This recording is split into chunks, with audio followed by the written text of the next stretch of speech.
LeBron James laughed as he came around the backstage partition after arriving fashionably late for his crowded, post-practice news conference.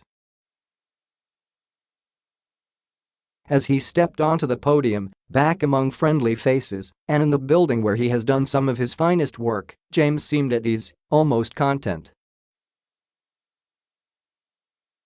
No signs of stress anywhere.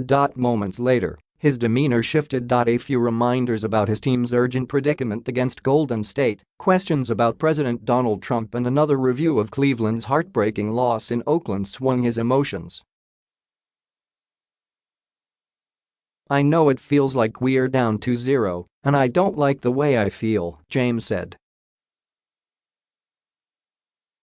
"I don't like the mood that I'm in right now. There's no, like, okay, you're down 2-0 and you feel better than when you're down 2-0 before. When you're down like this, in a deficit like this, versus a team like this, there's no good feeling. So I don't feel good about it. The Cavaliers may be in a dark place. For the third time in the past 4 finals, James and his teammates enter Game 3 against the Warriors in a win or make summer vacation plans situation. After they wasted a 51-point effort by James with a reversed official's call, missed free throw by George Hill, and boneheaded move from J.R. Smith, and let Game 1 slip away in overtime, and following Stephen Curry's three-point barrage in Game 2, the Cavs are faced with the reality that their season, strange as it has been to this point, is in serious jeopardy.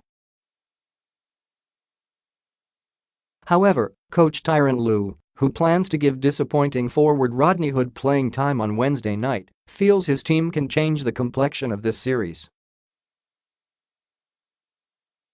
"We're very confident we can do that," Lue said.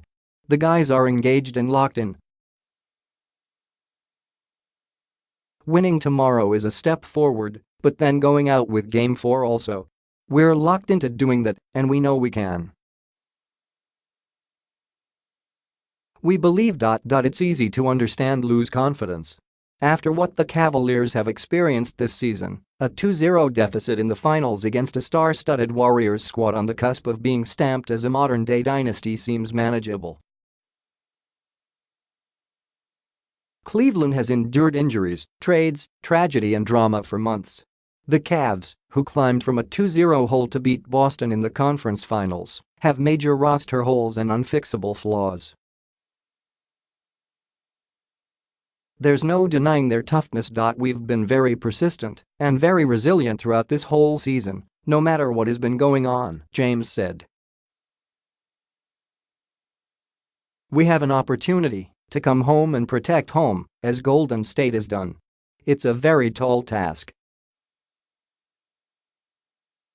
A very tough challenge going against these guys, going against this team. Teams that have taken a 2-0 lead are 29-4 in the finals, but the Warriors know better than to be overconfident. They've learned the hard way. Golden State held a 3-1 lead in the 2016 finals before the Cavs rallied to win 3 straight and dethroned the Dubs. And last year, the Warriors trailed by 6 with 3:09 left before storming back to win 118-113 in Game 3.